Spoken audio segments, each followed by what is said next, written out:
একদা সুলাইমান আলাইহিসসালাম তার রাজদরবারে মন্ত্রী পরিষদ এবং দেশের সমস্ত জ্ঞানী গুণী মানুষকে নিয়ে একটি জরুরি মিটিং আয়োজন করলেন। পাশে ছিল তার দেহরক্ষী একটি জিন, আর ছিল তার মন্ত্রী পরিষদ। হঠাৎ করে সুলাইমান আলাইহিসসালাম ঘোষণা করলেন যে তিনি বিবাহ করতে চান। পাত্রী দেখতে বললেন। তখন আশেপাশে থাকা মন্ত্রী, জ্ঞানীগুণী মানুষ তারা সকলেই তাকে বললেন, হুজুর, আপনি সারা দুনিয়ার বাদশাহ এবং পয়গম্বর, আপনি আমাদের দেশের রাষ্ট্রপ্রধান, আপনি যেমন এমন তেমন মেয়েকে বিবাহ করবেন না। আপনার জন্য কেমন পাত্রী দেখব যদি বলে দিতেন, তাহলে পাত্রী খুঁজতে আমাদের সুবিধা হতো। অতঃপর সুলাইমান আলাইহিসসালাম বললেন, আমি যে মেয়েকে বিবাহ করব তার 4টি গুণ থাকতে হবে। প্রথমত, মেয়েটি হবে পর্দানিসীন এবং দিনদার। দ্বিতীয়, মেয়েটি হবে আমানতদার। তৃতীয়, মেয়েটি ভালো বংশের হতে হবে এবং চতুর্থ, মেয়েটি সুন্দর হতে হবে। অতঃপর পরের দিন থেকে সুলাইমান আলাইহিসসালামের রাজকর্মচারীরা গ্রাম পেরিয়ে এবং সারা বিশ্ব সেই কথা ঘোষণা করতে লাগলো, সুলাইমান বাদশা বিবাহ করতে চায় এবং এই 4টি গুণ যে মেয়ের ভিতরে থাকবে সেই মেয়েকে বিবাহ করবে। পরের দিন একজন গরিব জেলে মাছ বিক্রি করে বাড়ি ফেরার পথে দেখল সুলাইমান বাদশার সৈন্যরা রাস্তা দিয়ে যাচ্ছে এবং সেখানে কয়েকজন লোক ভিড় করে দাঁড়িয়ে আছে। এটা দেখে জেলেও সেখানে দাঁড়িয়ে পড়ল। হঠাৎ করে সুলাইমান বাদশার সৈন্যরা এভাবে আসছে কেন? তখন একদল লোক তাকে বলল, সুলাইমান বাদশা বিবাহ করতে চায় এবং যে মেয়েকে বিবাহ করবে তার মধ্যে 4টি গুণ থাকতে হবে। মেয়েটি পর্দানসীন এবং দিনদার হতে হবে, মেয়েটি আমানতদার হতে হবে, মেয়েটি ভালো বংশের হতে হবে, মেয়েটি সুন্দরী হতে হবে। এই কথা শুনে জেলে বাড়ির পথে রওনা দিল। কিছু দূর গিয়ে জেলে মনে মনে দোয়া করে বললেন, হে আল্লাহ, আমার বাড়ি আমার একটা মেয়ে রয়েছে, সেও বিবাহের উপযুক্ত। মেয়েটি আমানতদার, দিনদার, সুন্দরী। জীবনে কখনো কোনো পুরুষকে দেখিনি, পৃথিবীর কোন পুরুষ তাকে দেখিনি, পৃথিবীর কোনো পুরুষ তাকে দেখতো দূরের কথা, তার ছায়া পর্যন্ত দেখিনি।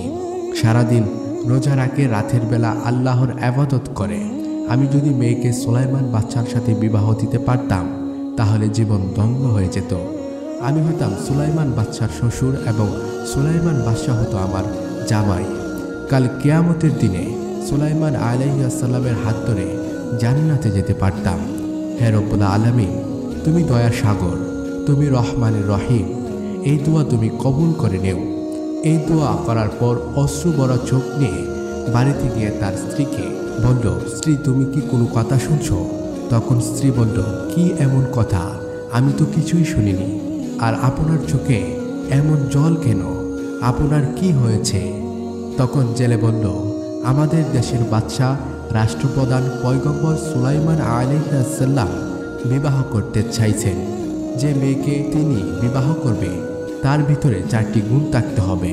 যে 4টি গুণের কথা বলেছে তার মধ্যে আমার মেয়ের 3টি গুণ আছে। মেয়েটি হতে হবে পর্দাশীল, দিনদার, মেয়েটি হতে হবে আমানতদার, মেয়েটিকে সুন্দরী হতে হবে এবং ভালো বংশের হতে হবে।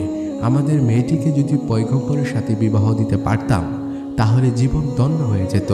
তখন স্ত্রী বলল, আপনি এসব কি বলতেছেন? অমন কথা আর বলবেন না। আমরা হলাম জেলের বংশ, ঘর নাই, বাড়ি নাই, 3 বেলা খাবার নাই। পয়গম্বর সুলাইমান আলাইহিসসালাম হলেন বাদশাহ। সুলাইমান বাদশাহ রাজপ্রাসাদে কোনো কিছুর অভাব নাই, তিনি অনেক ধনী, আমরা হলাম গরিব মানুষ। এটা কিভাবে সম্ভব? এমন কথা আর বলবেন না। সুলাইমান বাদশার সৈন্যরা জানতে পারলে বিপদ হতে পারে। আমাদের পক্ষে এমন স্বপ্ন না দেখাই ভালো। এবারে জেলে মনের ব্যথা মনে নিয়ে মাছ ধরার উদ্দেশ্যে রওনা হলো। এদিকে মেয়েটি ঘর থেকে বার হয়ে বলল, আব্বাজান, কোথায় যাচ্ছেন? কোনোদিন তো এমন করে চলে যান না। এই প্রশ্নের উত্তর দিল না। কিছুক্ষণ পর মা মেয়ে যখন একসাথে বসেছিল তখন মা বলল, শুনেছি সুলাইমান বাদশা বিবাহ করবে। সে যে মেয়েকে বিবাহ করবে তার 4টি গুণ থাকতে হবে, আর সবগুলি গুণ তোমার মধ্যে আছে।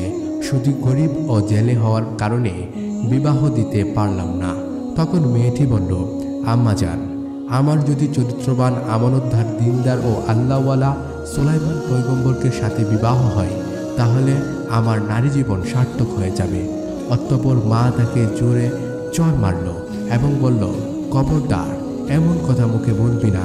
বাদশাহ সুলাইমান যদি জানতে পারে তাহলে আর আস্ত রাখবে না। এমন স্বপ্ন আমাদের পক্ষে কখনোই দেখা সম্ভব নয়। তিনি কোথায় আর আমরা কোথায়? তিনি হলেন বাদশাহ আর আমরা হলাম ছেলে। মেয়ে তখন কাঁদতে কাঁদতে ঘরের ভেতরে নামাজে বসে দোয়া করতে লাগলো, হে আল্লাহ, তুমি দয়াবান। যে সুলাইমান বাদশাকে তুমি ধনী বানিয়েছ, সেই আমাকে তুমি গরিব বানিয়েছ। আল্লাহ, তুমি সবই পারো। হে আল্লাহ, সুলাইমান পয়গম্বরের স্ত্রী হিসাবে আমাকে কবুল করে নিও। ওগো আল্লাহ, সুলাইমান পয়গম্বরের সাথে আমার বিবাহ না হওয়া পর্যন্ত মৃত্যু দিও না। ওগো আল্লাহ, আমি ছোট থেকে এই পর্যন্ত শুধু ইবাদত করেছি, তোমার কাছে চেয়েছি সুলাইমান বাদশার সাথে আমার বিবাহ হলে নারী জীবন সার্থক হয়ে যাবে। কাল কিয়ামতের দিনে সুলাইমান নবীর স্ত্রী হিসাবে পরিচয় পাব। আমার এই দোয়াকে তুমি ফিরিয়ে দিও না। দোয়া করার পর চিঠি লিখে বিবাহের প্রস্তাব পাঠিয়ে দিল। এদিকে একটি শয়তান জিন বহুদিন ধরে অপেক্ষায় আছে কিভাবে সুলাইমান আলাইহিস সালামের হাতে মুজিজার আংটি পাওয়া যাবে। কেননা এই মুজিজার আংটির কারণে সমগ্র মানুষ, জিন, পশু পাখি, এমনকি বাতাসও তার গোলাম হয়ে থাকত।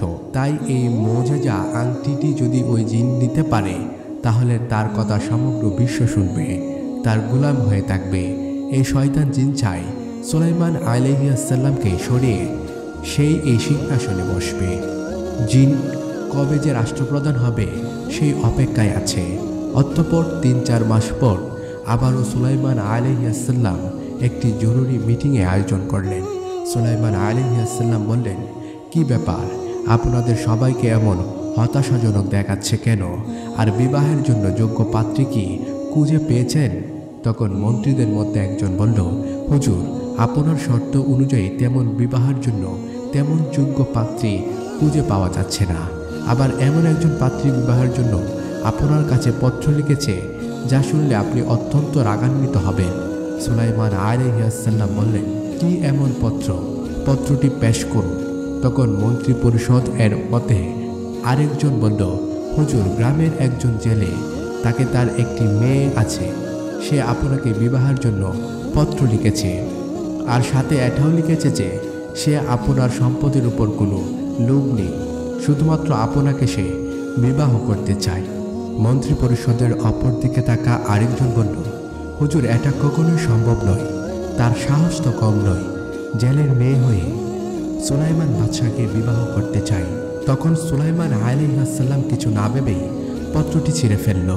অতঃপর আল্লাহ রাব্বুল আলামিনের কাছ থেকে এক ফেরেশতা বলল, হে আল্লাহ, আপনার পয়গম্বর সুলাইমান আলাইহিস সালাম ধন সম্পদের কারণে অহংকার করেছে, কেননা জেলের মেয়ের বিবাহের পত্র সে কিছু না ভেবেই ছিঁড়ে ফেলল। অতঃপর আল্লাহ রাব্বুল আলামিন বললেন, সুলাইমান আলাইহিস সালামের উপর পরীক্ষা শুরু করা হবে। এদিকে জেলের মেয়েটি পত্র ছিঁড়ে ফেলার এই খবর পেয়ে অত্যন্ত সুভাগত হলেন। দুঃখ ভরা ব্যথা নিয়ে নামাজে পড়ে দোয়া করতে লাগলেন, ওগো আল্লাহ, তুমি মহান, তুমি সবই পারো। তুমি জেলের মেয়ে একজন গরিব বলে সুলাইমান বাদশাহ আমার এই প্রস্তাব প্রত্যাখ্যান করেছে। ওগো আল্লাহ, আমি শুধুমাত্র তোমার ইবাদত করি আর তোমার কাছে প্রার্থনা করি। হে আল্লাহ, আমাকে ধনী বানিয়ে হয় সুলাইমান বাদশার সাথে বিবাহের আবদ্ধ করে দাও, আর নয়তো সুলাইমান বাদশাকে আমার মতো গরিব বানিয়ে আমার সাথে বিবাহ বন্ধনে আবদ্ধ করে দাও। এদিকে সুলাইমান আলাইহিস সালাম ও তার মন্ত্রী পরিষদ রাজদরবারে বসেছিলেন। এদিকে সুলাইমান আলাইহিস সালাম তার হাতের মুজিজার আংটিটি খুলে রেখে দেহরক্ষীকে বলল, আমি না আসা পর্যন্ত তুমি কোথাও যাবে না এবং অন্যদিকেও তাকাবে না। এই কথা বলার পর সুলাইমান আলাইহিস সালাম বাথরুমের দিকে গেল। অতঃপর এই সুযোগে সেই শয়তান জিন সুলাইমান আলাইহিস সালামের রূপ ধারণ করে দেহরক্ষীর কাছে এসে বলল, আংটি তাড়াতাড়ি আমাকে দিয়ে দাও। চারিদিকে শোনা যাচ্ছে আমার মতোই একজন ছদ্মবেশে নকল সুলাইমান দেশের ভেতরে ঘুরোঘুরি করছে। সে চায় দেশের রাষ্ট্রপ্রধান হয়ে রাজসিংহাসনে বসবে। তোমরা তাকে যেখানেই দেখবে শাস্তি দেবে। অন্যদিকে অনেকক্ষণ পর সুলাইমান আলাইহিস সালাম যখন পাক পবিত্র হয়ে সেই দেহরক্ষীর কাছে যখন আংটি চাইল, তখন দেহরক্ষী বলল, কিসের আংটি, কার আংটি, আর তুমি বাকে? তখন সুলাইমান আলাইহিস সালাম বলল, তোমার কথা আমি কিছুই বুঝতে পারছি না, তুমি কি বলতে চাইছো আমি তোমাদের সুলাইমান বাদশা? তখন দেহরক্ষীটি বলল, ও বুঝতে পেরেছি, আপনি তাহলে সেই ছদ্মবেশে আমাদের সুলাইমান বাদশা হতে চাচ্ছেন। তখন সুলাইমান আলাইহিস সালাম বলল, কে ছদ্মবেশে সুলাইমান বাদশা হতে চাচ্ছে? দেহরক্ষীটি বলল, তুমি সামনে গিয়ে দেখো, রাজ দরবারের ভেতরে গেলে দেখতে পাবে। তখন সুলাইমান আলাইহিস সালাম যখন রাজ দরবারের ভেতরে যাচ্ছে, ঠিক সেই সময় শয়তান জিন এটা বুঝতে পেরে রাজ দরবারের সমস্ত কর্মচারীকে ডেকে বলল, তোমরা শোনো, আমি শুনেছি আমাদের দেশে ছদ্মবেশে একজন সুলাইমান বাদশা সেজে সিংহাসনে বসতে চাইছে, তাই তোমরা তাকে যেখানেই দেখবে উপযুক্ত শাস্তি দেবে এবং দেশ থেকে বিতাড়িত করবে। এই বক্তব্য শেষ হতে না হতেই আসল সুলাইমান আলাইহিস সালাম যেমনই রাজদরবারের ভেতরে ঢুকলো, তখনই রাজদরবারের সমস্ত কর্মচারী তাকে উপযুক্ত শাস্তি দিল এবং মেরে রক্তাক্ত করে নদীর কিনারায় ফেলে আসলো। আসলেই তারা জানতো না যে সিংহাসনে বসেছিল শয়তান জিন, আর ইনি ছিল আসল সুলাইমান আলাইহিস সালাম। এজন্যই তারা এই বিষয়টি আর বুঝতে চাইল না। অতঃপর সন্ধ্যার প্রায় কাছাকাছি সময় জেলে মাছ ধরে বাড়ি ফেরার পথে দেখল কি যেন নদীর কিনারায় পড়ে আছে। এটা দেখতে পেয়ে তার কাছে গিয়ে দেখল একটা সুন্দর চেহারার মানুষ, যেন তার ললাট থেকে নূরের জ্যোতি বার হচ্ছে, কিন্তু তাকে এমন পরিমাণ মেরেছে তার সারা শরীর থেকে রক্ত বার হচ্ছে। এটা দেখে জেলে নদী থেকে কিছু পানি নিয়ে তার মাথায় দিল। কিছুক্ষণ পর সুলাইমান আলাইহিস সালামের জ্ঞান ফিরে এলে এবার জেলে বলল, বাবা তুমি কে? তোমার তো আমি ছিলাম না, তোমার বাড়ি কোথায়? কে তোমার এমনভাবে মেরে রক্তাক্ত করে এখানে ফেলে দিয়েছে? তখন সুলাইমান আলাইহিস সালাম মনে মনে ভাবল, এখন যদি আমি বলি সুলাইমান বাদশা, তাহলে হয়তো বিশ্বাস করবে না। তিনি হয়তো বলবেন, সুলাইমান বাদশা তো রাজদরবারে বসে আছে, আমাকে মিথ্যাবাদী মনে করবে। তাই তিনি আর কিছু বললেন না, শুধু বললেন, আমার মাথায় প্রচণ্ড আঘাত পেয়েছি, আমি কিছু বলতে পারছি না। এবার জেলে সুলাইমান বাদশাকে তার বাড়িতে নিয়ে গেল। পরের দিন সকালবেলা সুলাইমান আলাইহিস সালাম একটু সুস্থ হলে এদিকে জেলে ভাবল, যেহেতু মাছ ধরার জন্য তার একজন কর্মচারী প্রয়োজন, তাই সেই সুলাইমান বাদশার কাছে এসে বলল, বাবা তুমি এখন কোথায় যাবে? সুলাইমান বাদশা কিছু বলল না, তিনি কোথায় যাবেন তা বুঝতে পারছেন না, তাই সুলাইমান বাদশা চুপচাপ রইল। তখন জেলে আবারও বলল, বাবা ইদানিং আমার জালে প্রচুর পরিমাণ মাছ ধরা পড়ছে, আমার একজন কর্মচারী প্রয়োজন।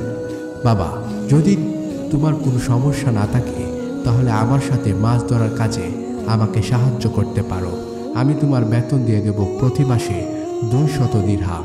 এই বলে জেলে চলে গেল। এবার সুলাইমান আলাইহিস সালাম আল্লাহর কাছে দোয়া করে বলল, হে আল্লাহ, আমি জানি না কি পাপ করেছি, ছিলাম বাদশা আর এখন আমি কি অবস্থায় আছি, আমি যদি কোনো পাপ করে থাকি তাহলে দুনিয়াতে ক্ষমা করে দিও, কাল কিয়ামতের দিনে আমাকে পাপী বানিও না। কিছুক্ষণ পর সুলাইমান বাদশা জেলের সাথে নদীতে মাছ ধরতে গেল। যখন তারা রাস্তা দিয়ে যাচ্ছে তখন দেখল বেশ কিছু লোক চিন্তিত ও পেরেশানি অবস্থায় দাঁড়িয়ে আছে। এটা দেখে জেলে তাদেরকে বলল, ভাই আপনারা এমন চিন্তিত অবস্থায় দাঁড়িয়ে আছো কেন? তখন তারা বলল, আমাদের দেশের অবস্থা খুবই খারাপ, নিত্য প্রয়োজনীয় জিনিসের দাম ঊর্ধ্বমুখী, চারিদিকে শুধুই অরাজকতা, হিংসা, ঘৃণা, চড়াচড়ি। দেশের বাদশা কোনো পদক্ষেপ নিচ্ছে না। আসলেই সুলাইমান বাদশা তো খুবই ভদ্র এবং খুব ভালো মানুষ, হঠাৎ কি এমন হলো যে পরিস্থিতি সাধ্যের বাইরে চলে যাচ্ছে? তবু সুলাইমান বাদশা চুপচাপ রাজদরবারে বসে আছে, কোনো ব্যবস্থা নিচ্ছে না। দেশের জনগণ খুব কষ্টের মধ্যে আছে। এটা শুনে সুলাইমান বাদশা কিছু বুঝতে পারছে না আসলে ব্যাপারটা কি হয়েছে। তিনি সব বলে গিয়েছিলেন, সেখানে যে সিংহাসনে বসে আছে, যে দেশ চালাচ্ছে, সে আসলেই একজন শয়তান জিন, কিন্তু তার হাতের মজিজা সেই আংটিটি তার কাছে নেই, তাই কিছুই করতে পারছে না। এবার এটাও বলতে পারছে না যে আমি সুলাইমান বাদশা, তাহলে কেউ বিশ্বাস করবে না। এই কথা শোনার পর তারা আবারও নদীর মাছ ধরতে গেলেন।